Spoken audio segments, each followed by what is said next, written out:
आपसे एक बात पूछता हूं खाली कि आज तक जब से आप पैदा हुए हो, पढ़े लिखे, आप नौकरी कर रहे हो, परिवार चला रहे हो, जो भी कर रहे हो, आज तक आपको किसी ने ये कहा कि बेटा तू करोड़पति बनने के लिए पैदा है, जा करोड़पति बन जा? किसी ने आपकी पीठ थपथपाई क्या? नहीं थपथपाई, क्योंकि हमारा परिवेश ऐसा नहीं है, हमारा माहौल ऐसा नहीं है। हम लोगों को यह समझाया गया है अच्छे से पढ़े लिखो, पढ़ोगे लिखोगे तो अच्छी नौकरी मिलेगी, अच्छी नौकरी मिलेगी तो अच्छी, हाँ ये सब जानते हो आप, है ना? यही समझाया गया ना। हाँ, नहीं तो क्या करेगा, जिंदगी चलाना मुश्किल हो जाएगा। पैसा झाड़ पे थोड़ी लगते हैं, यही कहा गया ना कि पैसा झाड़ पे थोड़ी लगते हैं, पैसा कमाना इतना आसान काम नहीं है, बहुत कठिन काम है, यही कहा गया ना, राइट?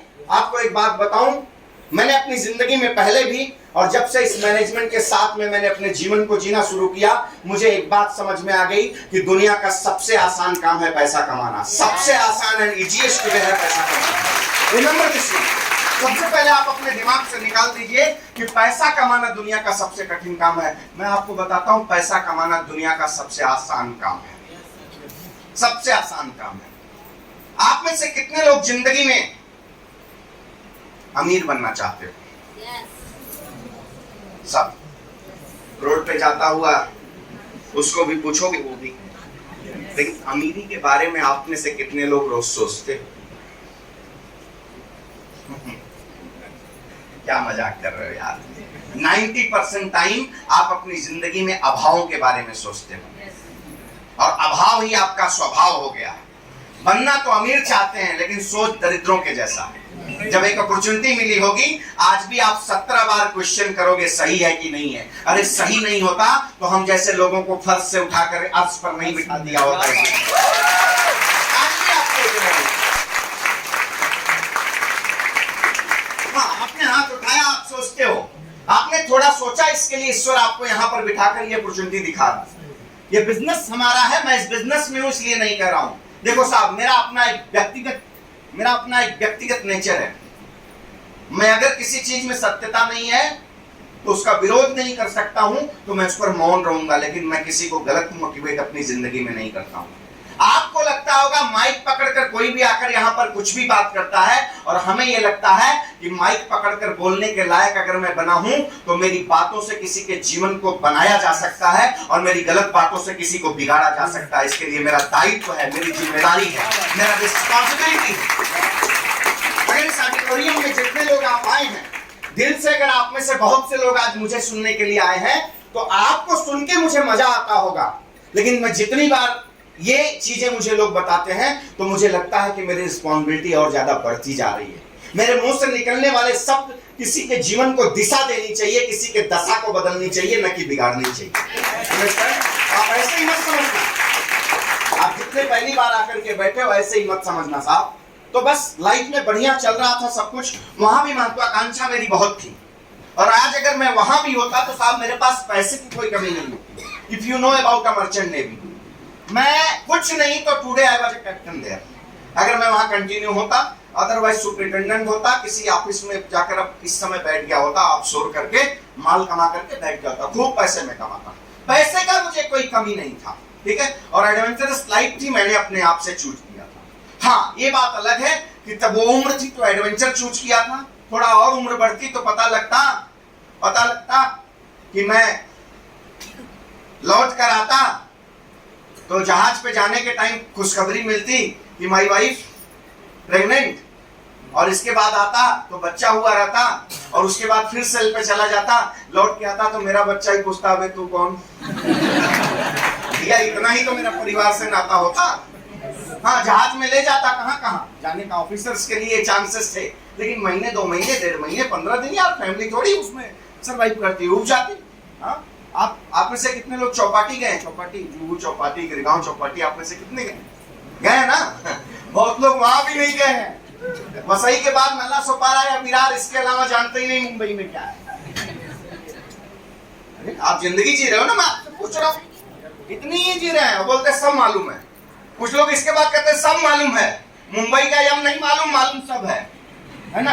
और मैं तो माई लाइफ कर रहा हूँ, करोड़पति बन गया, आज तक यम के आगे का मालूम ही नहीं पड़ पा रहा हूँ, सीख रहा हूँ, सीखते 2-3 आईडी पहुंच गई हैं, सीलिंग लग रही है, पैसे आ रहे हैं, सब कुछ हो रहा है, ऐसे ही हो रहा है। किनारे से लेते हैं, हम समुद्र के बीच में लेते थे। आप व्हेल मछली को 6-7 में ज्योग्राफी में आपने पढ़ा होगा, और हमारा और उसका सामना होता था, पैरेलल चलती थी। तो ये जिंदगी मैंने जिया है, राइट। सब कुछ बढ़िया चल रहा था। उसी समय मेरा एक दोस्त मुंबई का, एक लैंग्वेज है कीड़ा कांडी, लाइफ में सब बढ़िया चल रहा था भाई साहब, और एक दोस्त ने मेरी जिंदगी में कीड़ा कांडी कर दिया। और आप जितने लोग पहली बार आए हो, मैं आगाह कर रहा हूँ, संभल के रहना। आपका अगर कोई दोस्त, रिश्तेदार, अजनबी, पड़ोसी कोई अगर आज आपके जिंदगी में कीड़ा कांडी करने आया हो, आपकी जिंदगी 2 पंच 1 लंच जिंदगी टंच अगर हो, उसमें लफड़ा नहीं चाहिए तो उसके बातों में आना मत आप। मैं आपको सब शेयर करूंगा। ये लोग बुलाए होंगे कि आके मोटिवेट कर दो सर, मैं आपको ईमानदारी से बताऊंगा कितना लफड़ा होने वाला है आपकी जिंदगी में, और वो लफड़ा मेरी जिंदगी में क्या क्या हुआ बताऊंगा। अगर उसके बाद भी आपको लगे कि ये सब लफड़ा मुझे चाहिए, तो आज अपने दोस्त को गले लगा लेना, अपने रिश्तेदार को जिसके साथ आए हो, पड़ोसी अजनबी के साथ। नहीं चाहिए तो बोलना नमस्कार मैं चल रहा हूँ। हाँ, हमारा पेस्ट बढ़िया है, आप उसको यूज करके थूकोगे तो भी अपने पास आएगा, टेंशन की बात ना। सब बढ़िया चल रहा था। मैं आपको समझा पा रहा हूँ? बोर हो रहे हो तो विराम करते हैं, चलेगा, और बोल सकता हूँ ना? ठीक है। तो सब बढ़िया चल रहा था। उसी समय मेरा दोस्त मुझे आकर के, हम दोनों एक कॉमन रिलेटिव के यहाँ जा रहे थे, और पब्लिक ट्रांसपोर्ट बस से जा रहे थे। गोरेगांव स्टेशन था, फिल्म सिटी जा रहे थे। बैठे थे, मेरे दोस्त को नया नया एक अजनबी आदमी ने ये बिजनेस बताया था। अजनबी, उसका कोई नहीं था, हिंदी भी ढंग से नहीं बोल पाता था। वो आदमी मेरे दोस्त को बिजनेस बताया था। ऐसे ही जैसे सुंदर सर ने बोला ना, ऐसे ही कंप्यूटर वाले चक्कर में वो भी गया था। वो भी हार्डवेयर इंजीनियर था, तो चक्कर में वो भी चक्कर खाया और गया। बाद में उसको पहला आदमी कौन मिला? मैं उसका क्लोज फ्रेंड। स्ट्रगल हम दोनों ने साथ में किया। मुंबई की बहुत सी गलियां मैंने उसके साथ देखी। He was a hardware engineer. उस जमाने में बड़े बड़े सीपीयू आते थे, है ना, तो वो सर पे लेके जाता था कभी कभी इधर उधर। हम भी खाली रहते थे स्ट्रगलिंग लाइफ में। जब मरीन में मैं प्लेसमेंट के लिए भटकता था, तो शाम को अक्सर किसी क्लाइंट के यहाँ हम भी जाते थे। तो मैं मस्त बैठता था जैसे सीनियर इंजीनियर की तरह। चाय और नाश्ते का मजा मैं लेता था, और स्क्रू ड्राइवर लेके वो फंसा रहता था। 10 मिनट बाद बोलता था, वो वाला फंक्शन देख गड़बड़ तो नहीं है, उसकी वजह से गड़बड़ हो रहा होगा, मालूम कुछ नहीं। बोले कुछ लोगों को मालूम कुछ नहीं है, डायरेक्ट सेलिंग का डी मालूम नहीं है, लेकिन बोलेंगे सब आता है। क्या आता है? बाबा जी का ठुल्लू आता है। हाँ, ये वाला मैं था, मेरी बात में बताता हूँ। तो ऐसे ही मैं था, तो सब चल रहा था। तो अपने जिगरी दोस्त, रिलेटिव भी था, उसका रिश्तेदार भी था। तो क्या हुआ, मैं सेलिंग से आया था, छुट्टियां मनाकर फिर वापस में जा रहा था। मेरा मुझे फॉरेन फिर निकलना था, क्योंकि मैं केवल मुंबई आता था। आने के बाद कॉन्ट्रैक्ट सिग्नेचर होता था। न्यू बॉम्बे ज्यादा, बेलापुर में जाना पड़ता था। हमारी मरीन की काफी इंस्टीट्यूट हैं, तो अलग अलग ट्रेनिंग हमेशा 1 हफ्ते 5 दिन 7 दिन की हुआ करती थी, अपग्रेड करने के लिए। क्योंकि जिंदगी में अपग्रेड नहीं, हमको पैसा मिलता था जिंदगी सही तरीके से जीने का मरीन में। समझ रहे हैं कि नहीं? केमिकल टैंकर माने ethanol, methanol, naphtha, like that चीजें लोड होती थी उस जहाज में। एक आदमी का मिस्टेक एज ए लाइक बम पूरे जहाज को उड़ा सकता था। अंडरस्टैंड? वो वाला काम करता था। तो वो सब की ट्रेनिंग होती थी। तो आया था, तो हम दोस्त के साथ में कॉमन रिलेटिव के यहाँ मिलने जा रहे थे। उसको नया नया ये वाला मिला था। उसने पेन और पेपर निकाला, नोटबुक निकाला। आप तो बढ़िया माहौल में एसी में बैठ करके सब कुछ सुन रहे हो, इसलिए शायद कम समझ में आया हो या ज्यादा आया हो। दो ही बात होती है, बराबर समझ में तुरंत नहीं आता है, या तो कम आता है या तो ज्यादा आ जाता है, राइट। तो वो हमको समझा रहा था। तो ऐसे गोल बना के ऐसे बोला, ऐसे आएगा, ऐसे तुम बिजनेस चालू कर दोगे तो ये प्रोडक्ट ले लोगे 10-20 हजार का, तो इस प्रोडक्ट को लेने की वजह से तुमको 2,10,000 आएगा। तो हमने कहा साल में 1 बार आएगा। अबे मैं बोला साल में 2,10,000 आके क्या हो जाएगा, चल आगे बता। बोला भाई सुन ना बाबा, हम कहते अब क्या महीने में? बोलता नहीं हफ्ते में आएगा। और जैसे ही उसने हफ्ते में बोला, माँ कसम बोलता हूँ, मैं एकदम जोर से हंसा, इतना जोर से हंसा, पीछे से कुछ लोग बोले काय झाला।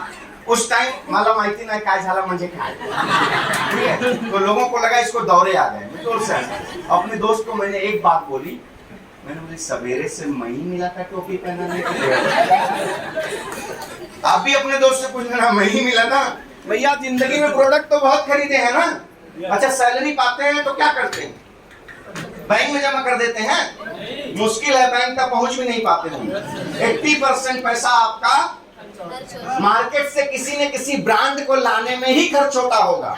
चाहे आपकी चाय की पत्ती हो, अरे सब छोड़ो, टॉयलेट क्लीनर भी लाने में पैसा खर्च होता है कि नहीं? है ना टॉयलेट? अब तो सब जगह है, अब पूछना ही नहीं है ना?